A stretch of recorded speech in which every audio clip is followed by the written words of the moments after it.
नमस्कार, मैं मोहम्मद मुरली मनोहर। आप देख रहे हैं नेशनल कवरेज। तो नेशनल कवरेज के चुनावी अड्डे में आपका स्वागत है। नगर सरकार में अब कुछ कम समय रह गया है। आज 7 मई है और 11 मई को चुनाव होना है और नगर की सरकार बन जाएगी, शहर की सरकार बन जाएगी।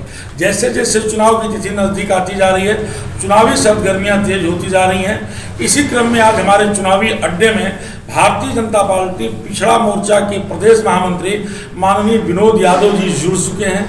आइए हम आपसे बातचीत करते हैं कि इस नगर निकाय के चुनाव में भारतीय जनता पार्टी को कितनी सफलता मिल रही है।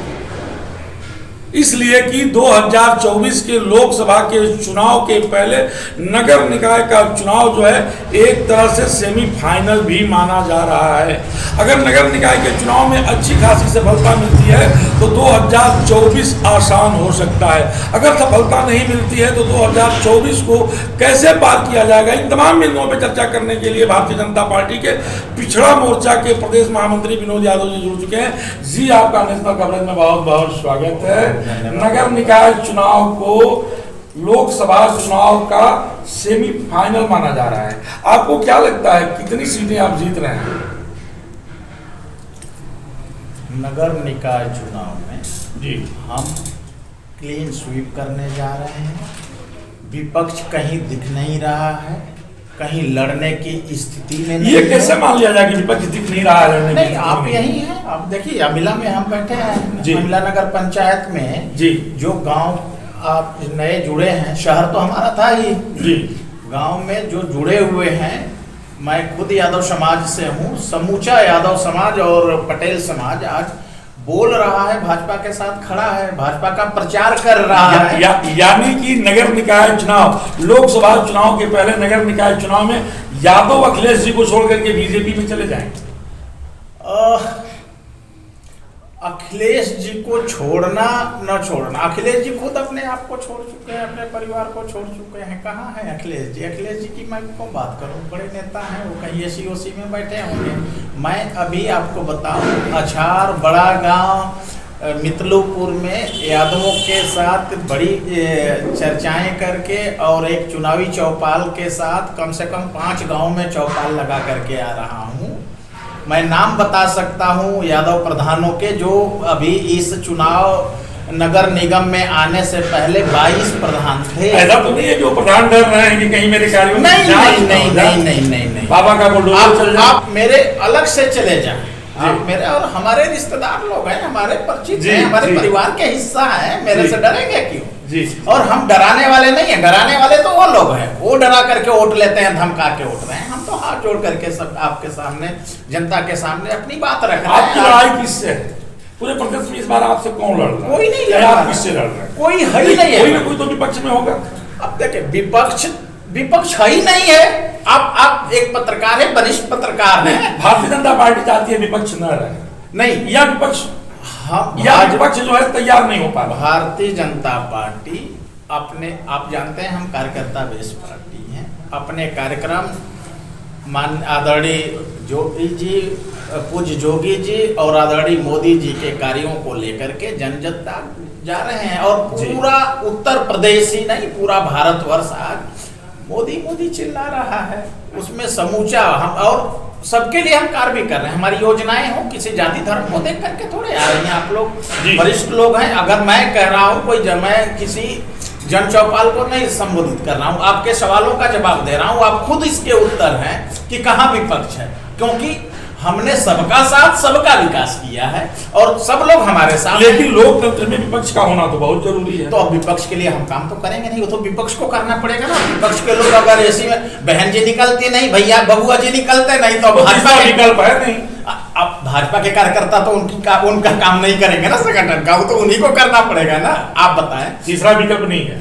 अखिलेश जी बाहर नहीं आएंगे, बहन जी बाहर नहीं आएंगे। आप बताएं अब हम क्या करेंगे? हम विपक्ष की भूमिका में, विपक्ष मजबूत हो, यह विपक्ष का काम है ना।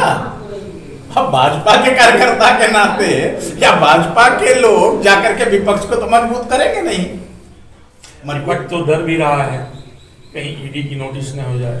ऐसा नहीं, ईडी की नोटिस आप पर तो नहीं आती।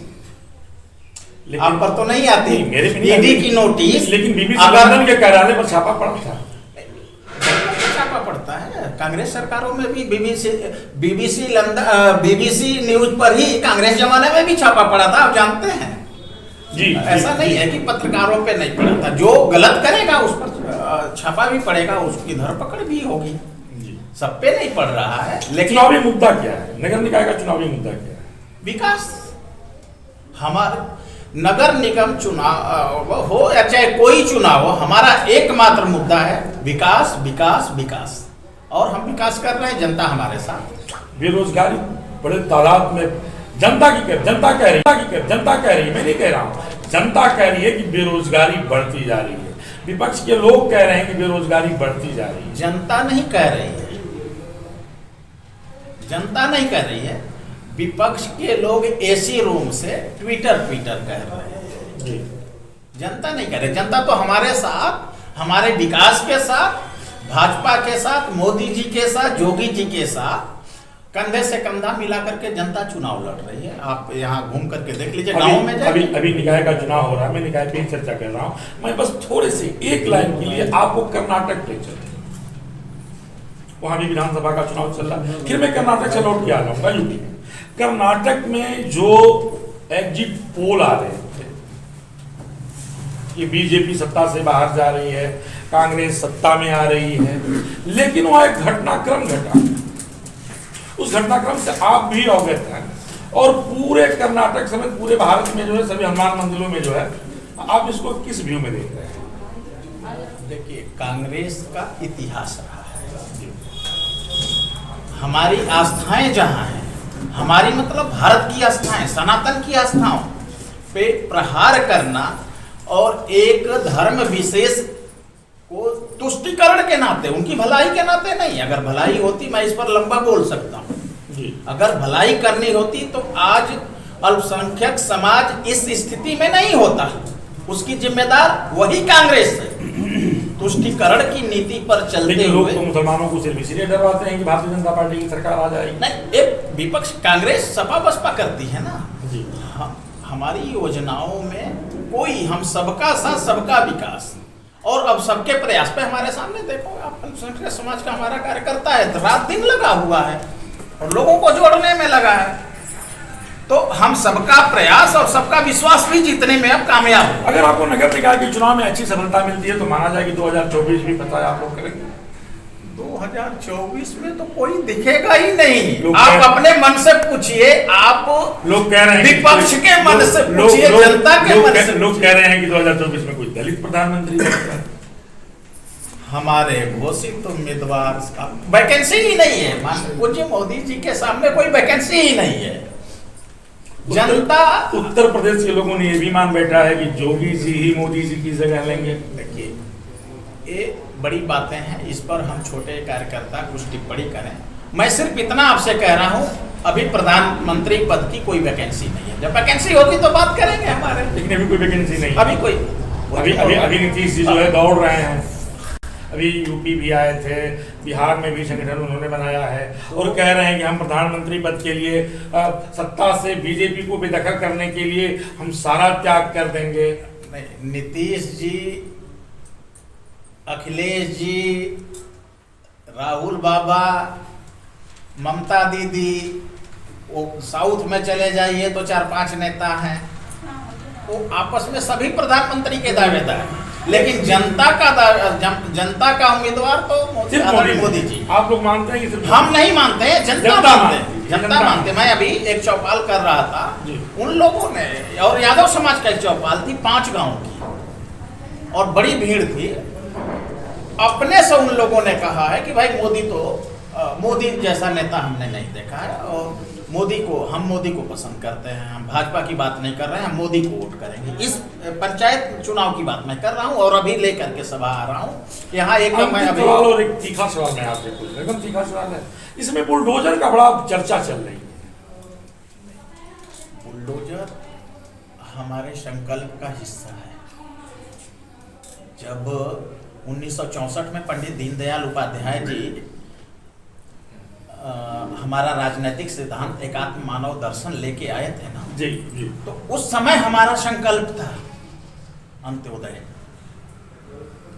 राष्ट्रवाद और हिंदुत्व। हमारा आज का नहीं है। राष्ट्रवाद, अंत्योदय और हिंदुत्व में बुलडोजर का कहां से? राष्ट्रवाद में अंत्योदय का, जो राष्ट्र को कमजोर करने वाली शक्तियां हैं उन पर बुलडोजर चढ़ेगा, और जब बुलडोजर चढ़ेगा तो राष्ट्रवाद मजबूत होगा। वो हमारे संकल्प का हिस्सा है। उसका नाम आप जैसे पत्रकारों ने थोड़ा सा गलत दे दिया है। वो हमारे, ये तो आपका आरोप है कि हम लोगों ने गलत दे दिया। नहीं, आरोप नहीं है। वो सुशासन, भयमुक्त समाज करने का एक साधन मात्र है। लेकिन लोग भयभीत भी है कि न जाने कब बुलडोजर बाबा ने सबके यहाँ बुलडोजर नहीं चल रहा है। जो लोग जनता को भयभीत कराते थे उनको नहीं, आप बता देंगे ना, एक आम आदमी के साथ कहाँ, अगर सबके साथ बुलडोजर चलता तो जनता हमारे साथ क्यों होती? बुलडोजर उन पर चलता है। अभी एक लिस्ट जारी हुई है जी, उस लिस्ट में कार्रवाई भी शुरू हो गई है और कुछ लोग मारे भी गए जी, इनकाउंटर भी हुआ। अभी माननीय अखिलेश जी ने कहा कि इनका क्या होगा, बाबा ने लिस्ट जारी की और उस पर भी कार्रवाई शुरू होगी। चुनाव को देख कर के कार्रवाई शुरू हुई या अपराध मुक्त प्रदेश बनाने के लिए? आप एसी की बात बार बार कर रहे हैं, अखिलेश जी एसी से बाहर नहीं निकल रहे हैं। अखिलेश जी विदेश से पढ़ के आए होंगे, इसीलिए तो एसी में है। जमीन से आए होते तो एसी में नहीं रहते। जनता के आप अपने सवालों का स्वयं उत्तर दे रहे हैं। वो विदेश से आए एसी में है। आप कह रहे थे कि उनका विपक्ष नहीं दिख रहा है, तो विपक्ष इसीलिए नहीं दिख रहा है कि वो एसी में है। और भारतीय जनता पार्टी का प्रत्येक कार्यकर्ता, हमारे अगर इसी चुनाव की बात आप देख लें, वो जी योगी जी हो, माननीय केशव जी हो, माननीय ब्रजेश पाठक जी हो, हमारे सभी बड़े नेता और छोटे कार्यकर्ता चुनाव को युद्ध की तरह जाकर के जन जन घर घर डोर टू डोर हम जा रहे हैं। यानी चुनाव जीतना है।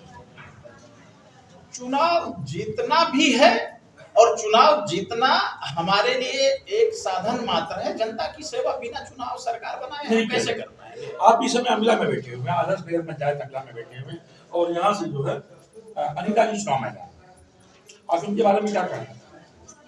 अनीता जी